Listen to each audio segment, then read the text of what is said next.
Hello, knowledge explorers, and welcome back to Kids Knowledge Hub. Today, we're journeying into the whimsical, wonderful world of a man who taught us that reading is the greatest adventure of all. He taught us to love green eggs and ham, to believe in the Lorax, and that a person's a person, no matter how small. That's right, we're talking about the one, the only, Dr. Seuss. But who was the man behind the hat? Was his real name Seuss? And was he really a doctor? Let's find out. Our story begins way back on March 2nd, 1904, in a town called Springfield, Massachusetts. A little boy named Theodore Seuss Geisel was born. Yep, that was his real name. Seuss was actually his middle name and his mother's maiden name. As a boy, young Ted loved to visit the Springfield Zoo with his father. He would spend hours sketching the animals, but with a twist. He'd give them silly long necks, wild horns, and goofy grins. Does that sound familiar?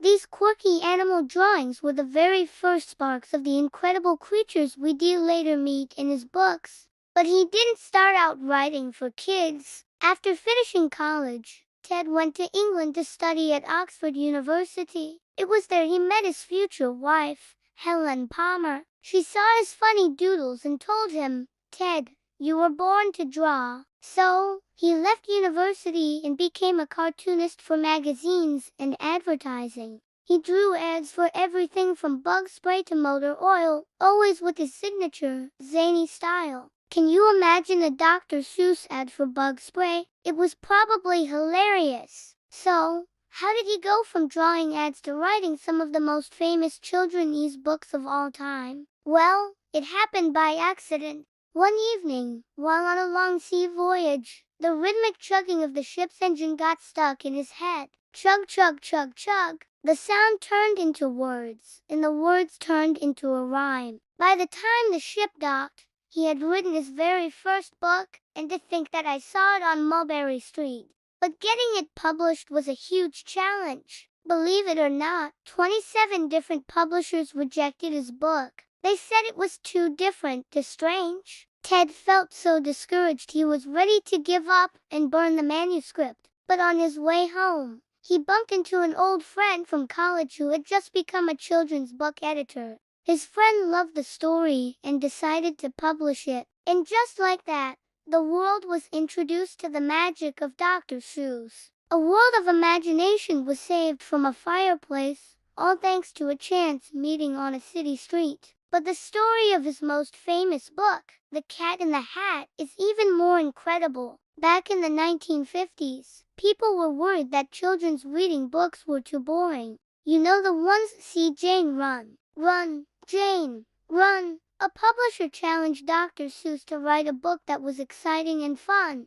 But he had a major rule. He could only use a small list of about 225 simple words. Dr. Seuss stared at that list for months. He couldn't find a story. He was about to give up when he scanned the list one last time and saw two words that rhymed, cat and hat. And bam, an idea exploded in his mind. A tall, mischievous cat in a red and white striped hat, crashing a boring, rainy day. The Cat in the Hat was born, and it changed children's reading forever. It proved that learning to read didn't have to be dull. It could be a wild, fun-filled romp. After that, Dr. Seuss created a whole universe of unforgettable characters. We met Horton the elephant, who heard a who, the grumpy Grinch, whose heart grew 3 sizes, and Sam I Am, who just really wanted his friend to try green eggs and ham. Each story was more than just silly rhymes. They were lessons about kindness, being true to yourself, protecting our planet, and being open to new things. He wasn't just teaching us how to read, he was teaching us how to be good people. Now, for that other big question, was he a real doctor? The answer is no. He added the doctor to his name as a joke. His father had always wanted him to be a doctor, so adding doctor to his pen name was his funny way of fulfilling that wish. And in 1956, his old college, Dartmouth, gave him an honorary doctorate degree.